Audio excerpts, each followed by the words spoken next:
I have finally completed Starcraft 2. And for all intents and purposes, I've completed Starcraft. I started playing when it first came out. I don't think I bought it immediately. I may have purchased it after I saw my friends playing it. That was pretty typical, in fact, for video games when I was younger. It came out in 1999. That's the year I turned 18. My stepdad had been dead pretty much for 2 years at that point, or a year and a half, maybe. And, we had already moved across town into a different house, and one of the things that I can remember about that game is a specific event that happened. I was at home, I was playing the game, and I was eating ice cream. And I got so into the game at one point that I forgot the ice cream, and it was sitting on the carpet in the living room where the computer was. And it basically all melted because I had been distracted for like 2 hours. So when I finally finished and realized, maybe I needed to do my chores or whatever was going on, I would dick around because it was probably middle of the summer, something along those lines. I'm not certain when specifically it was. All I know is that I freaked the fuck out. And I believe it was vanilla ice cream, too. We had always had ice cream, some sort of treats in the house, and, that's a whole different story entirely. Diet issues and the like. But, interestingly enough, after to go back to that, I don't really know what happened afterwards. I think I tried to clean it up and I got in trouble for it, which is par for the course for my life in the past. But there's a similarity to that happened when I was living with my grandmother. I got kicked out of the house after various events, and I've already mentioned it in another podcast, I believe. Well, I gained about 30 pounds over one summer. And pretty much the only thing I did was play Starcraft and eat ice cream. But I was living at my grandmother's house, and she enabled my behaviors. At the same time, I was learning, I guess you could say, how to make my own decisions. And in many ways, Starcraft actually helped me learn how to do that, how to make my own decisions, because I could choose how I wanted to play the game. I didn't like playing against people because it wasn't fun. I didn't like competition in the what's called the melee map format. That's when you start off, for those who don't know what StarCraft is, it's a real-time strategy game. You start off by having basic builder units collect minerals, your basic money format, and they can incorporate something called Vespene gas as well. And it's an alternative expenditure. Certain more advanced technologies within advanced units and buildings and the like require the Vespene gas. So if you've ever been on the internet for any period of time, which you probably have considering how long it has been in existence, you've probably at some point heard someone say, "You must construct additional pylons," or "We require more Vespene gas," or something along those lines. Well, those two very specific phrases come from one of the three races, known as the Protoss.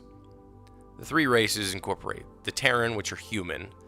They are good at mobility, in that their main structures can lift up off the ground and fly through the air and then land elsewhere. They, of course, mostly human-like contraptions, very metallic in nature, and, they're very resourceful in that regard. The Zerg are an alien race that's very biological. They're very hive mind oriented. In the original game, there was a large hive mind entity called the Overmind that at the end of the first game was destroyed through various attempts with the Protoss and the Terran. The Zerg can regenerate on a regular basis, so can their buildings. But for them to sort of balance it out, you have to sacrifice one of your builder units to build a building of any form. But you can build multiple buildings relatively quickly, and you can get a lot of units pumping out at very quick paces. However, the downside to that is if you build a massive army right now, you can't save up to have an army kind of filter through. There can be positives and negatives to both. If there's a big enemy that comes through and just wipes out your whole army, now you have nothing to defend yourself. And everybody has defensive structures. Now, the Protoss are also aliens, psionic entities. They are connected through something called the Kala, which in a way is a community mind, not so much a hive mind. They aren't controlled through the Kala. They communicate through the Kala. It's very much telepathic. But like I said, it's very much like a community thing. There's individual minds, but they all seek to embrace the overall community within that mind. And they have force fields that can regenerate. Their buildings are highly advanced technological creations. In many ways, they appear almost organic, but not fleshy, more like mineral. You know, their pylons are giant looking diamonds, and there's a lot of shiny gold-like metal. Whereas, you know, with the Terrans, it looks more like iron. So it's kind of like the Stone Age versus the Iron Age versus the Golden Age, if you will. You know, there's a big step up from the Terrans when it comes to at least the aesthetic. But they're all very powerful in their own right. They all have very powerful units that they can use, but they also have weak units that, in numbers, can do a lot of devastation. The Zerg and the Protoss, their basic unit, although in heavy contrast to each other, are only ground-based melee units. They can only fight hand-to-hand. The Protoss, again, they all have shields, and whenever you upgrade the shields, you upgrade shields for every unit on the board. And that includes buildings as well. So you can increase the armor to your buildings while also increasing the armor to your units by upgrading shields. Shields are usually the most expensive upgrade, if I'm not mistaken. Not to mention how things are placed with each race. The Terran can build pretty much anywhere they want. That's that resourcefulness, that ability to just go somewhere and then just rebuild whenever they need to. As long as the ground is effectively stable, you know, it's not a prohibited type of rock formation or the like. And that's actually the case for any race. It doesn't matter what their limitations or what have you. They can't build on certain terrain anyway. So the Terran have the most freedom when it comes to being able to place buildings wherever they want. The Zerg, I would say in a way, are more restricted. They are actually. They're the most restricted because they can only build on what's known as creep. It's this biomass that creeps along the ground and covers the whole ground up.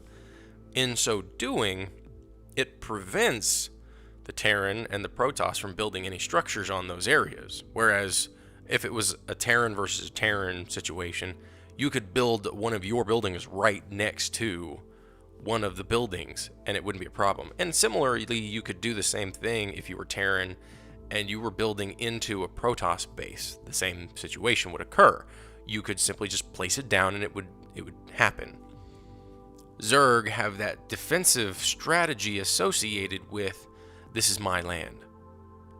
But at the same time, this is only where I can build as well. So there's a nice balance in that. The Protoss, I forgot to mention, the Terran basic unit is the Marine, and they can shoot in the air as well as being long ranged. They're all, let's see. The Marine costs 50 minerals, and if I'm not mistaken, 1 supply unit. The Zerglings, the Zerg base unit, you get 2 of those when you spend 50 minerals and you get 1 supply unit. The Protoss, their basic unit, is the Zealot. The Zealot costs 100 minerals and is 2 supply units.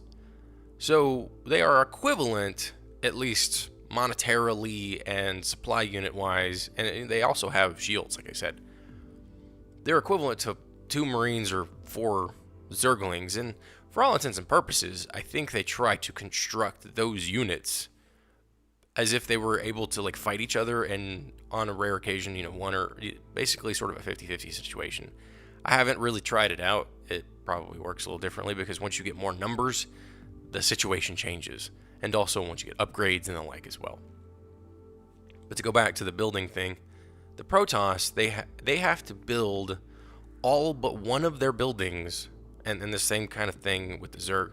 The only building that the Zerg can build anywhere is what's called the hatchery, and that's the basic building in which all the units come from when it comes to Zerg. The Protoss can build their Nexus, and that's where they get their builder units. The same thing is kind of similar with the Terran. They get their builder units from their basic building, the command center.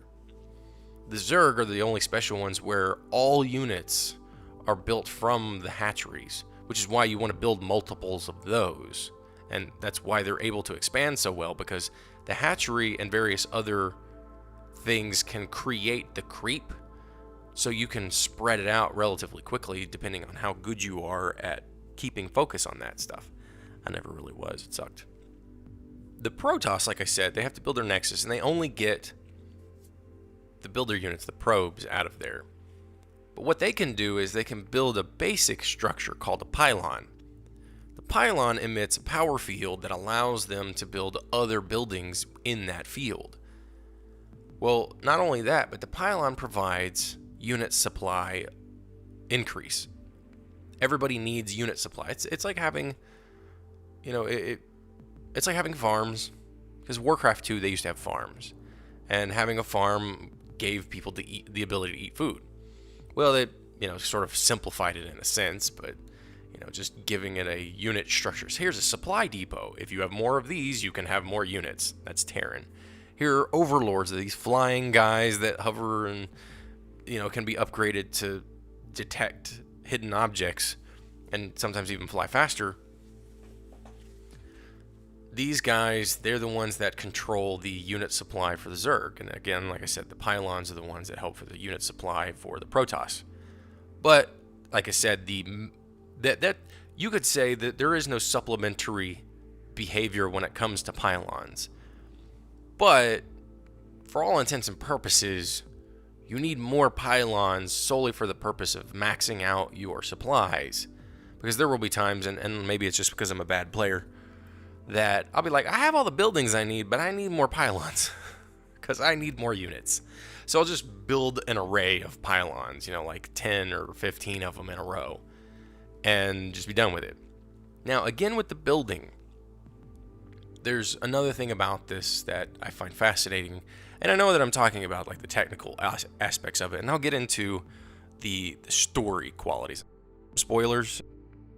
With the Terran, when building buildings, your unit is effectively in use. He can't do anything else.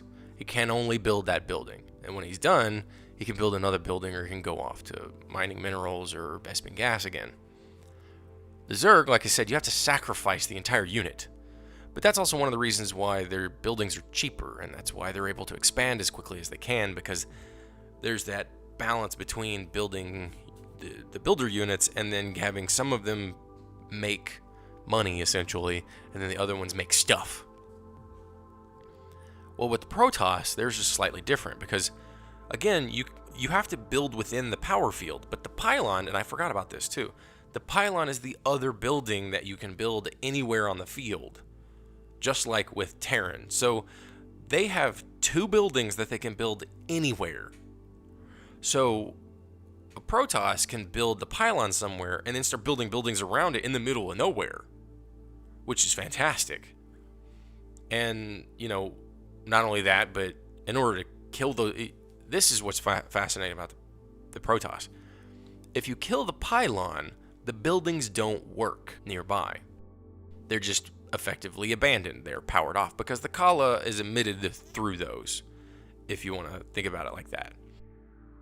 That can be good and bad, especially if you have no defensive structures, if there are no units that are there. But if you're using it as like a forward operating base and you're pumping out a bunch of units to go then further just push against your enemies, it's going to be less of an issue. But there are defensive weapons that you can use on each team, each race.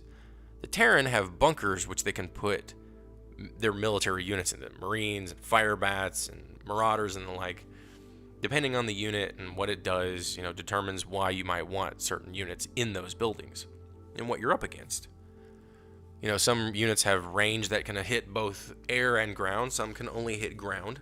Usually Marines is the best because they're cheap and everything gets an increased range when they get into a bunker. And Marines, again, they can hit both ground and air. They also have missile turrets that allow them to hit only air, but also deal more damage, and it's a supplementary defensive mechanism. You also have siege tanks for the Terrans, which they can siege up, stay stationary, and have longer range and deal more damage. If they unsiege, they're more mobile, but they deal less damage, have shorter range, and they can only hit the ground. You have ghosts, and like marauders are ghosts are long-range units that fire relatively slow, but deal good burst damage to light units. Marauders are heavier units that deal more damage to heavier units, but they can only hit ground. I usually use those in one in a bunker because you can upgrade them in the game to give them like a slow ability, and that makes it to where it's like it hits one unit in a clump, and that clump it sort of radiates away from that unit, causes some of those guys to slow down. So it's a nice defensive tactic. I mean, you can use all sorts of units for defense, but the main structures that are associated with Terran, and then obviously siege tanks, they're really good for defense as well. But siege tanks are also amazing for sieging, for offense as well, but you have to protect them, otherwise they will get destroyed by air.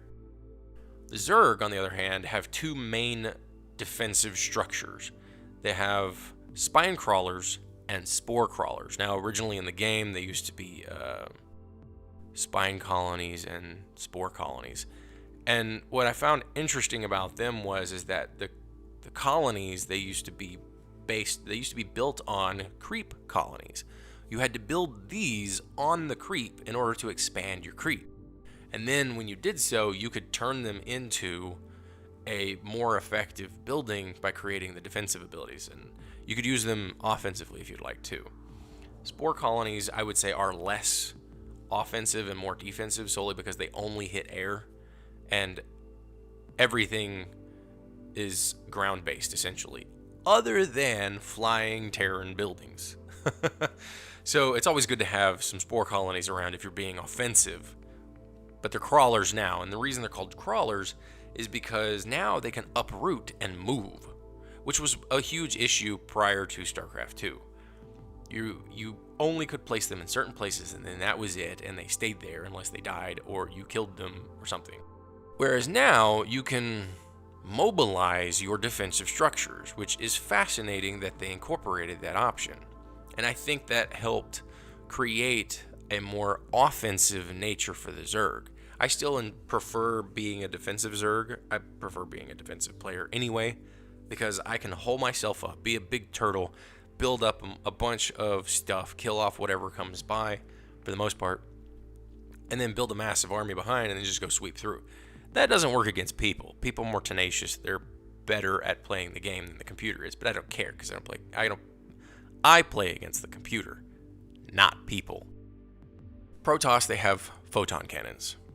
These can't be moved, but they fire at both ground and air, and again, as with everything, they're shielded as well. And since that shields can be regenerated, boom, they have a nice defensive quality to them.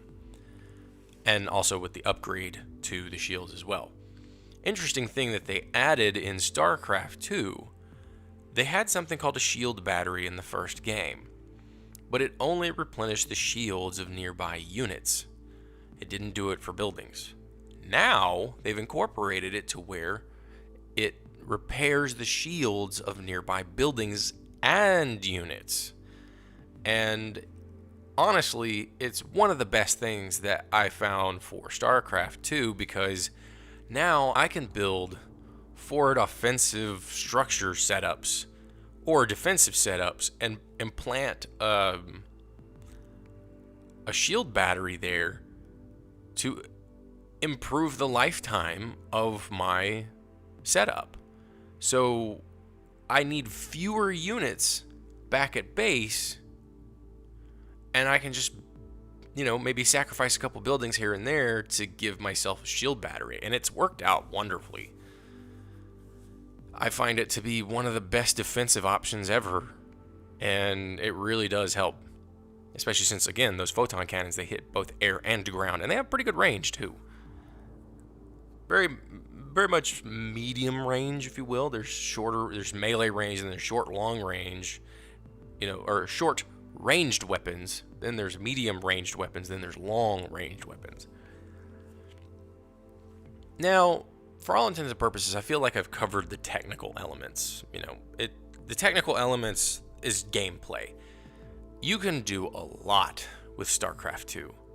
In fact, Heroes of the Storm is a video game by Blizzard that uses the engine from Starcraft 2. And there have been people who've made similar games in Warcraft 3. Dota came from a mod of Warcraft 3. And now Dota 2 is a standalone game based on that content.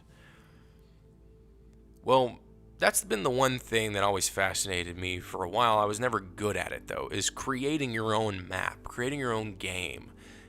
Putting your own flair into the game and making it something else. You got Footman Wars and Zealot Wars and all sorts of other shit, and I haven't played the game in a long time. And this is where the story of my playing it sort of comes back. I played StarCraft for a long time. Played on the internet a lot. Played a lot of used maps. Played with a friend of mine in high school. A lot of against computers. But the one thing that's always stuck out with me is the story. And the story isn't great by any means. And I hate to say that in the beginning to preface this whole thing that the story's not great. The story's good, but it's not great. And sometimes that's all you need. Sometimes you just need good.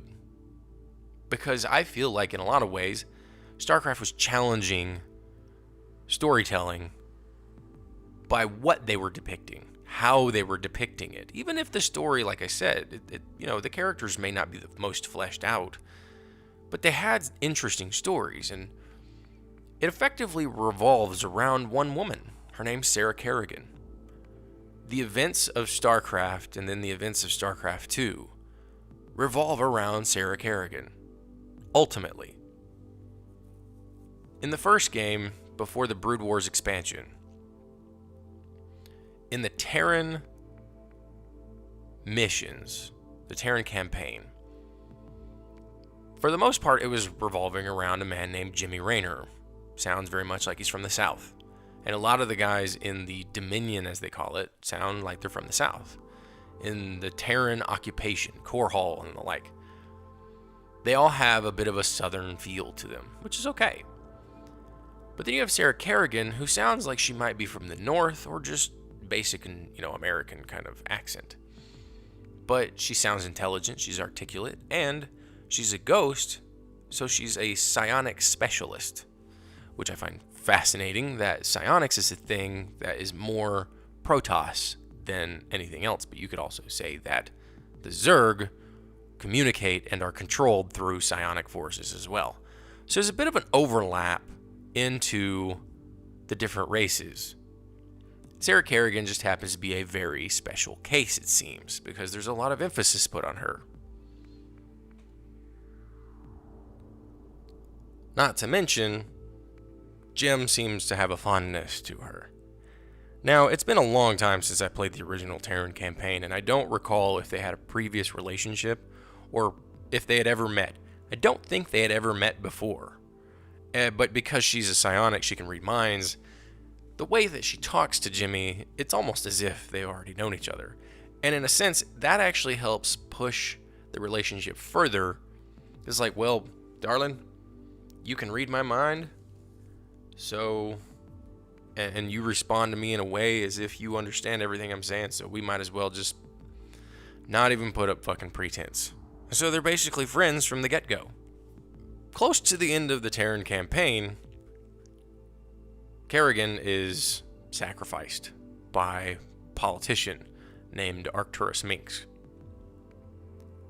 in a map called New Gettysburg, which is one of my favorites. It's a fun map because it's a defensive position. You have to hold out for a specific time. And I enjoy the defensive elements of it because it allows me to recreate how I might want to do it and optimize it.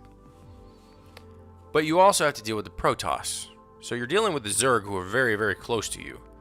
And you're dealing with a Protoss. And my intent is to destroy the Protoss before the timer clicks down, because you all you have to do is wait. That's your whole job. But more and more Zerg come in, wave after wave after a little while. But, ultimately, not really that big of a deal. They give you a bit of breathing room, and you can repair your shit, because that's the thing. Terrans, as I forget to mention, they can repair pretty much everything.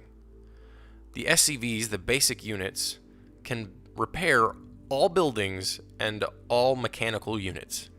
And in Brood War, they added a medic, which allows them to heal all of the biological units. So it's very possible for you to never have all of your units stay alive through regenerative properties. It costs money to repair, though, so that is a bit of a sacrifice you have to make. Well, sometimes it's a worthy sacrifice, especially in that map. So you go ahead and you just repair things and replace things as needed, keeping the Zerg at bay. Meanwhile, again, like I said, the way that I build, and this is why it's my favorite map, I start to build up a big army to go kill the Protoss off, and I usually do it. Either that, or I think you actually have to kill the Protoss.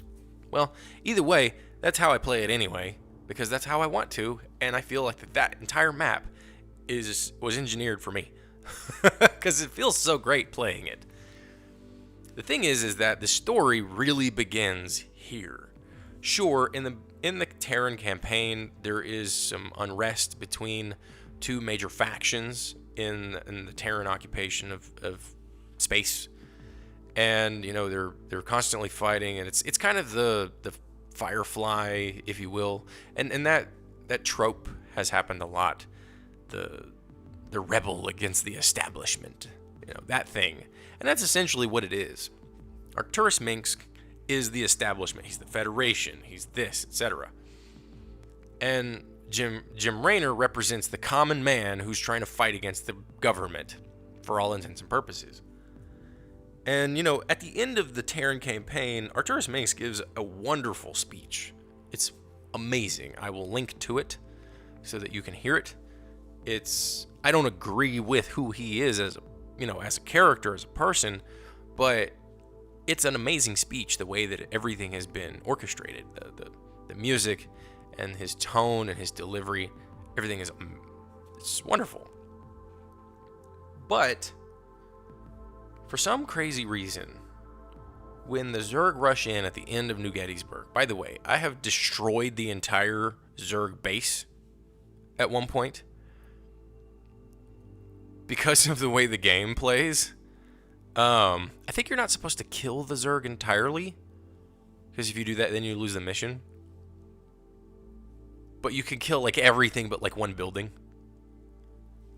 And that's generally how it works too, because if you kill all buildings from any of the races, that in that specific map, they lose.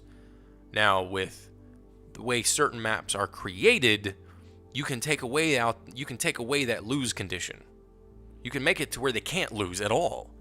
But you better have a way to give them the ability to maintain. And one of the things they do is they have certain regions set up in the map where units just constantly spawn over and over and over again. And I've even set it up to where I had a huge defensive array of units just sitting there destroying these bastards. Once that happens, basically the map ends, but you can put in a cheat code to prevent you from losing or from finishing it. And so you just sit there and just destroy them as they pop up, and it's wonderful. It's just tons of little blood pools popping. But the idea is you're supposed to be overrun by the Zerg. You're not supposed to win. You're not supposed to win out. And Kerrigan is a controllable character in the map at the time. Now, for all intents and purposes, it wouldn't matter what you do, the Zerg would overrun the whole situation. So you can't put her in like a bunker on an island somewhere surrounded by a ton of, whatevers and protect her. You can't protect her. She is going to fall. But again, this is really where the story starts.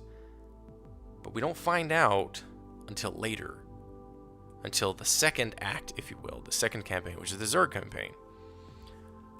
In the Zerg campaign, there's a tiny little chrysalis that you have to protect. You have to carry it around with a drone and make sure that it's safe. And over about the first half of the Zerg campaign, this chrysalis is growing and growing, and then it comes to a point where it's a stationary object that you can't move anymore, but you still have to protect it. Come to find out, it's a cocoon. And in that cocoon is Sarah Kerrigan. When she erupts from the cocoon, she is now a Zerg. She is a Zerg-human hybrid for all intents and purposes. And she's pissed. But she's controlled by the Overmind. But she's knowledgeable of that. To some degree, she's knowledgeable of it. In her mind, in her subconscious. This is something you find out later. She's being controlled by the Overmind and she's not happy with it. Well, because she's controlled by the Overmind, it's pretty obvious the Overmind wanted someone more powerful than his normal subjects. And Sarah Kerrigan was fantastic at it because it incorporated the, if you will, psionic control of the Zerg with the psionic qualities that perhaps the Protoss exhibit. And she has the ability to cloak at times. She has the ability to cast what's known as Psi Storm, which is an electrical storm that you cast in a certain area. And she's a melee unit. She kicks ass and she regenerates. So she's got a lot of very good qualities together. Well, not a lot of people like this, and Jimmy definitely doesn't like it when he finds out. This is not good for him. He was in love with this woman, and now she's Zerg, and this is fucked up. Well, the Protoss are frustrated that the Zerg are on their home planet. And not only that, but the Overmind is there. That's not happening. That ain't cool. Fuck you, Overmind, we're gonna get this shit out of here. And we slowly learn about something called the Xel'Naga.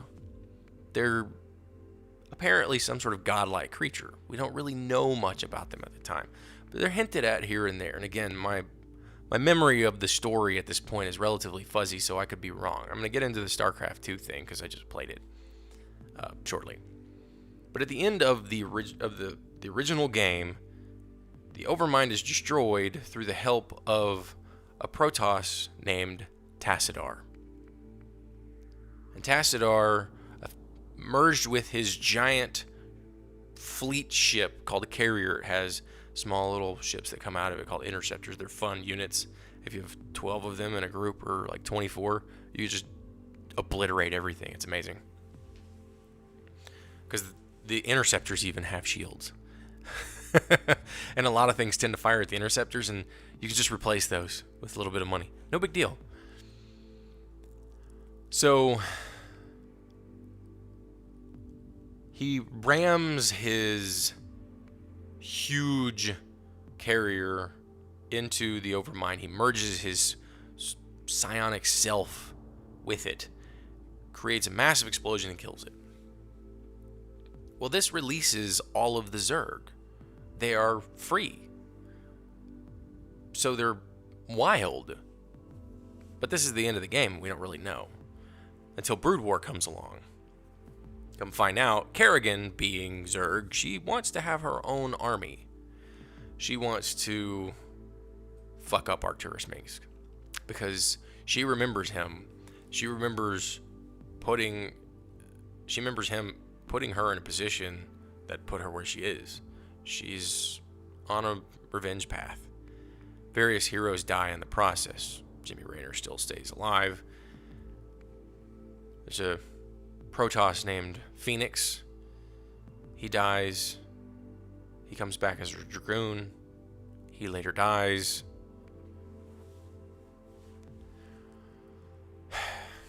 There's a new Overmind growing on Char. She needs the help of the Protoss. One hero named Zeratul. He's a mystic. He's a Dark Templar, permanently cloaked, melee unit, does a shit ton of damage.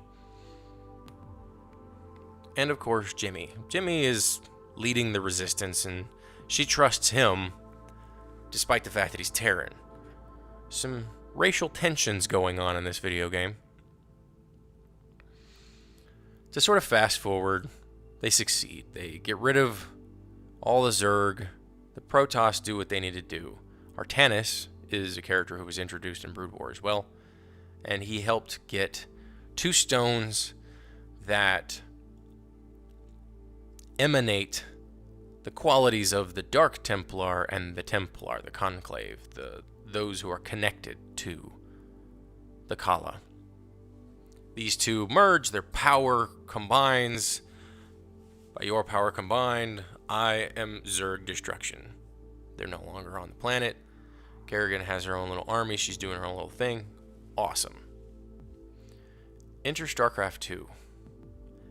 Jim Raynor is still trying to fuck up Arcturus Minx. He's not happy about what Minx did. It's only like a 6-year period between the 2 games within the game's timeline.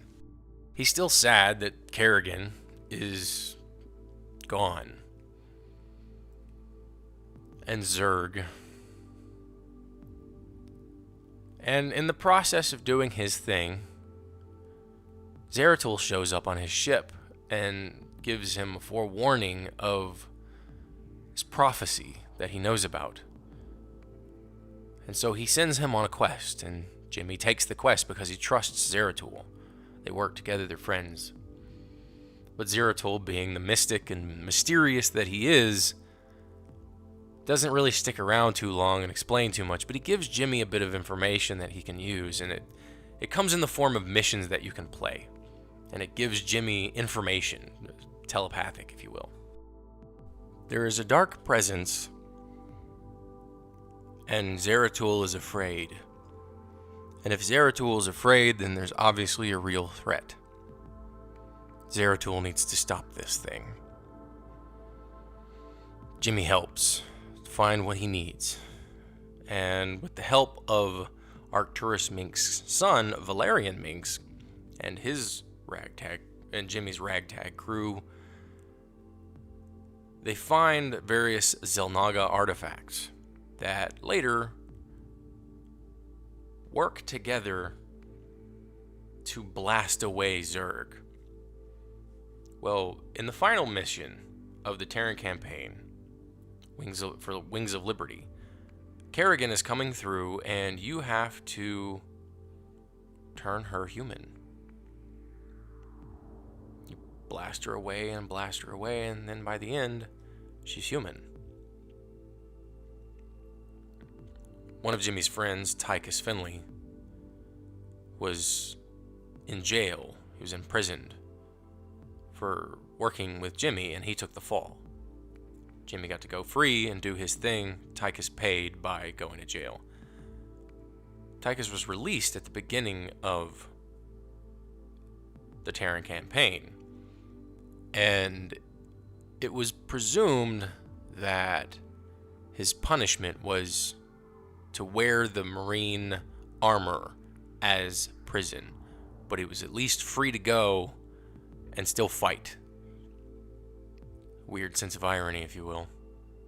You're still a prisoner, and it's also possible that you're going to die on the battlefield. Hopefully you're the right kind of person who wants to do that.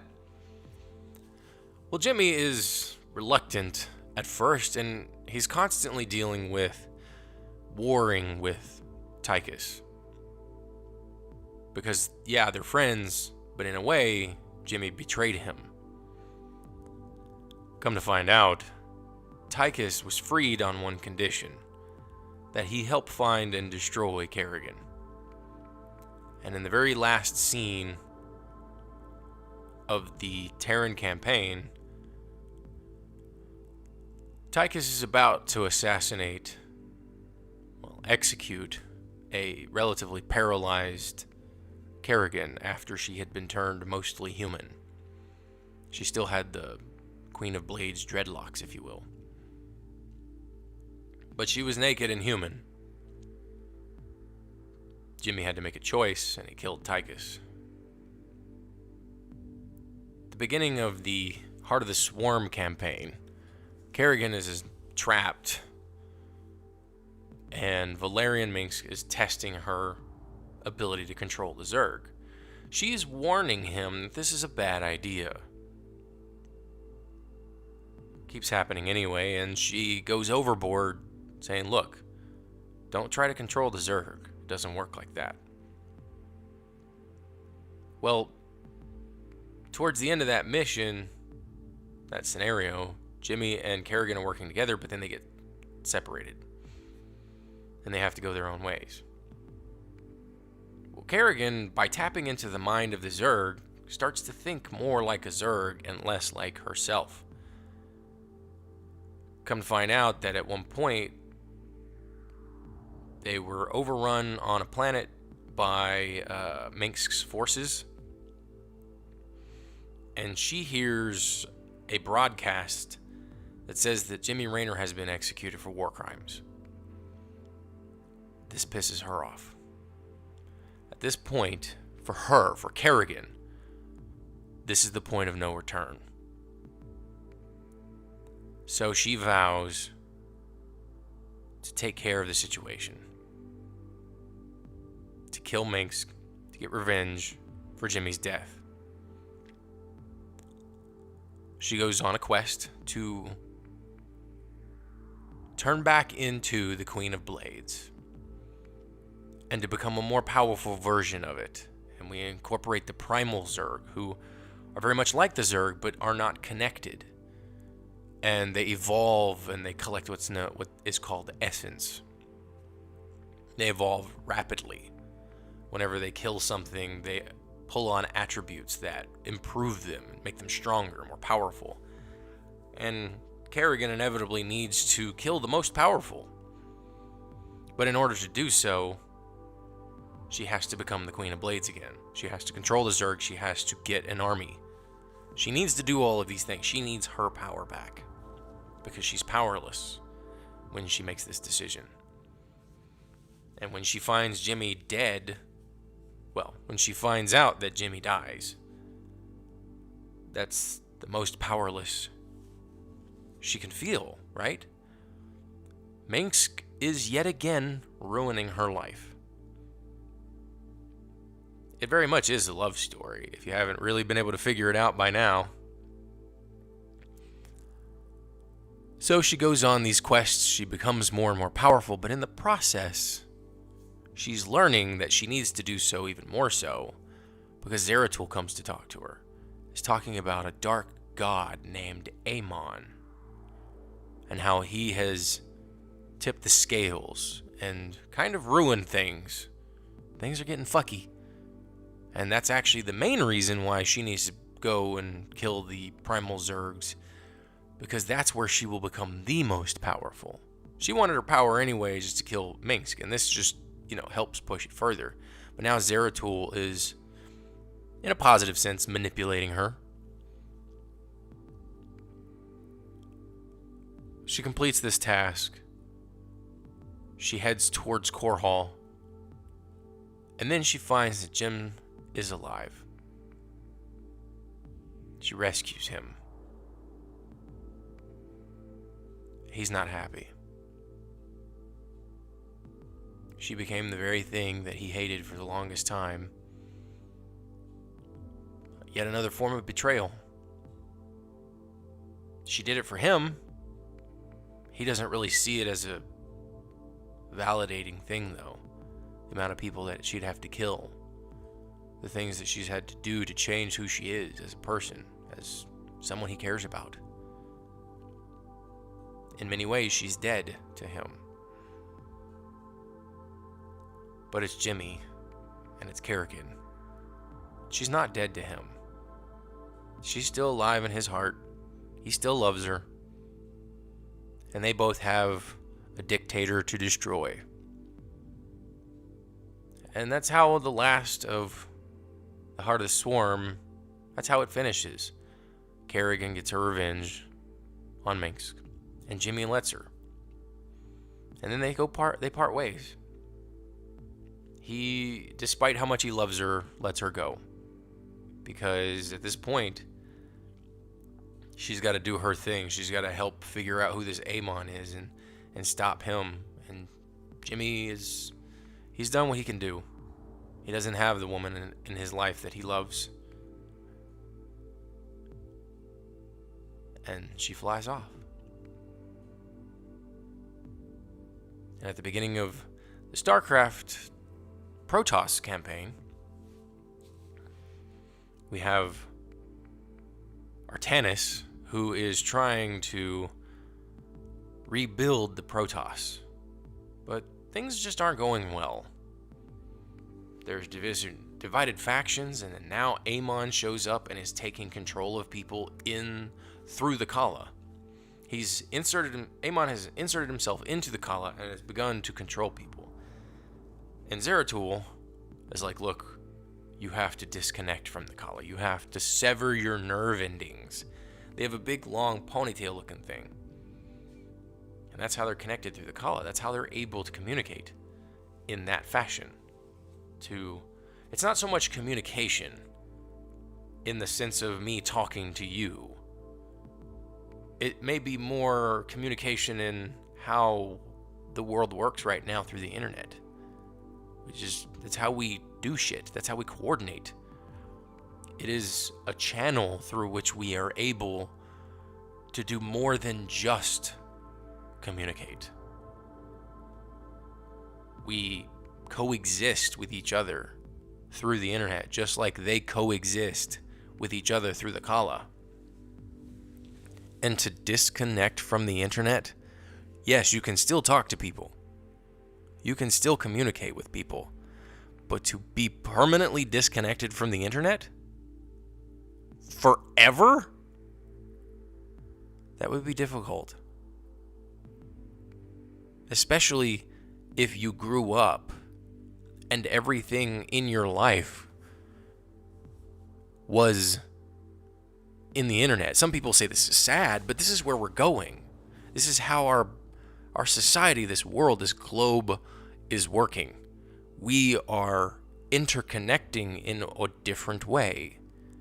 Some say when they cut themselves off the internet, they get rid of social media, their lives are better.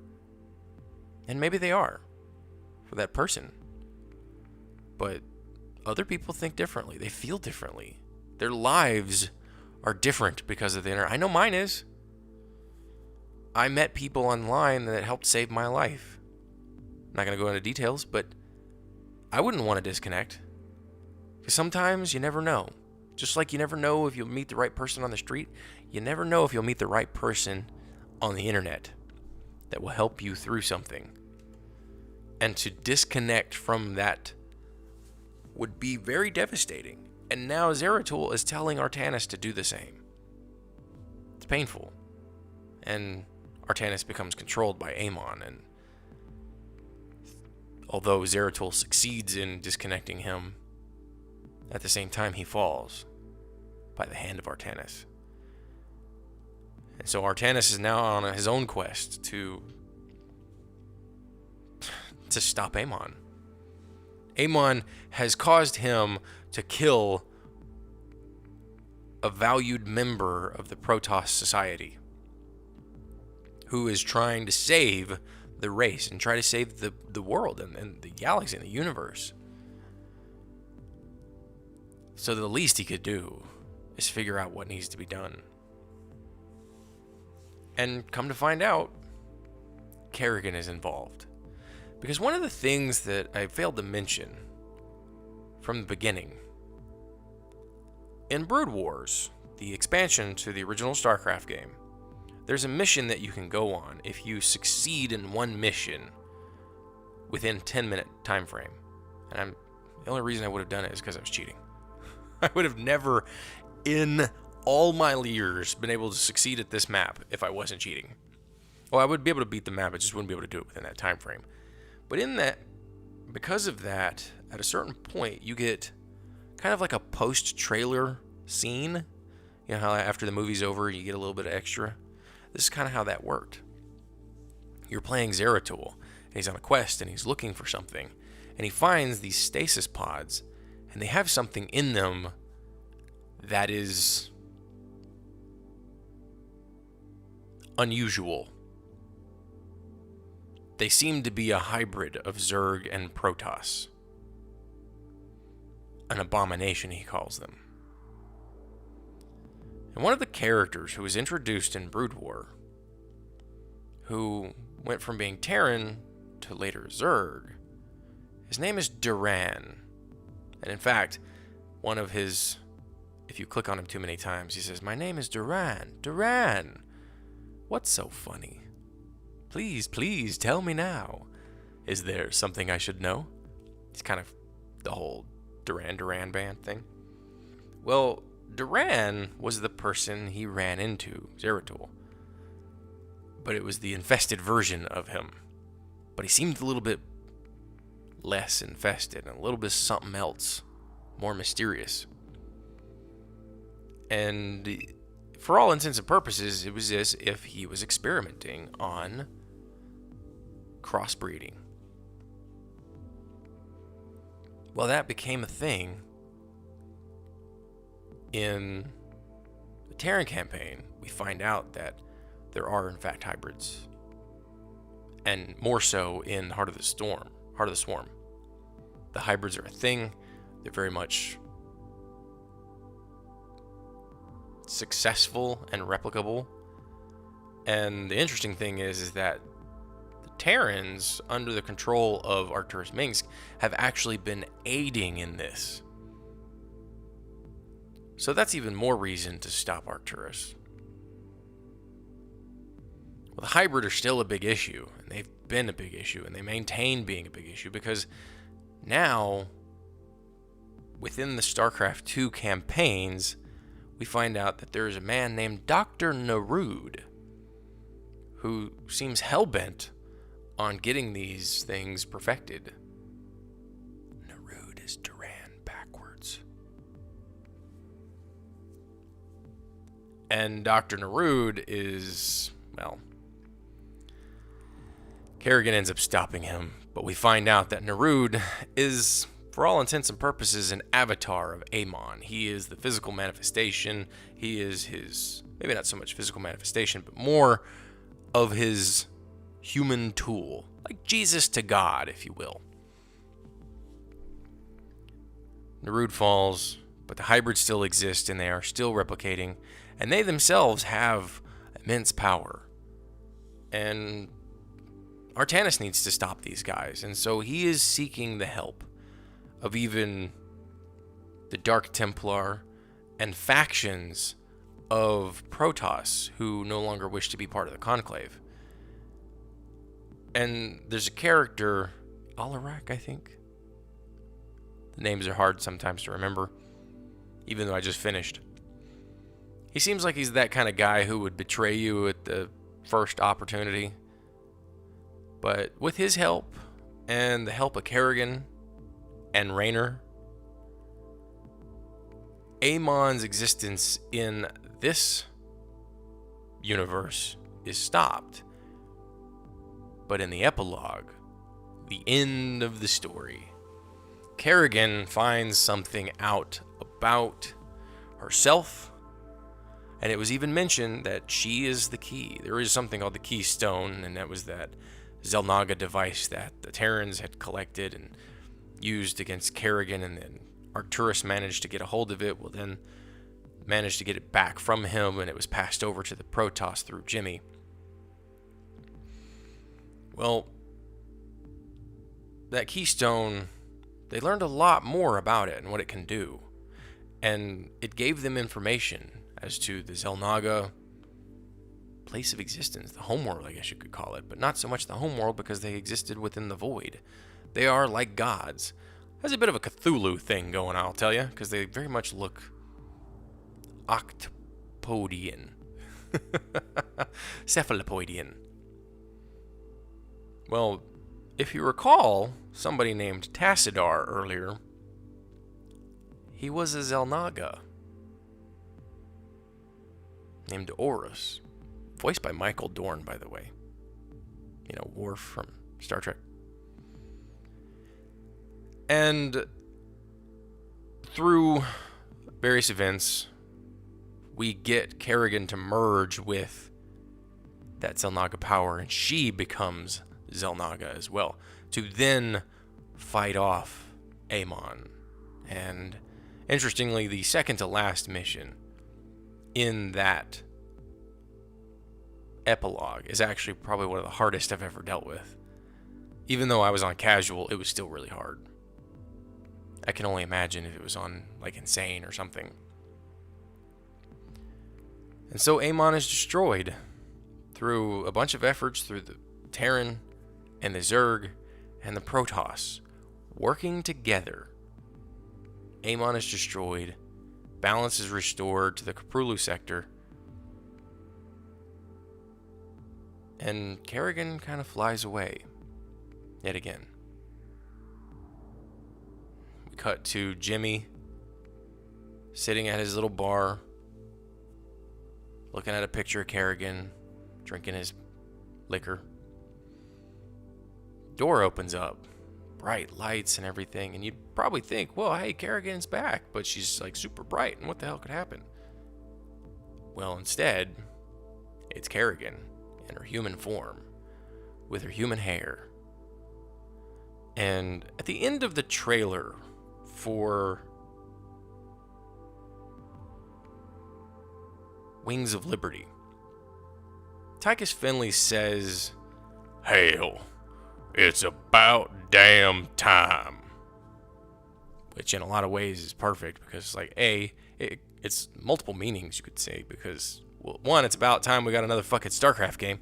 Two, you could say, for Tychus's purpose, hell, it's about time I'm out of fucking jail and I get to go do some shit. Well, Jimmy, after having a very brief moment with Kerrigan, she says something like, "Let's get out of here." Jimmy repeats that line. Hell, it's about time. And then they're never seen from again.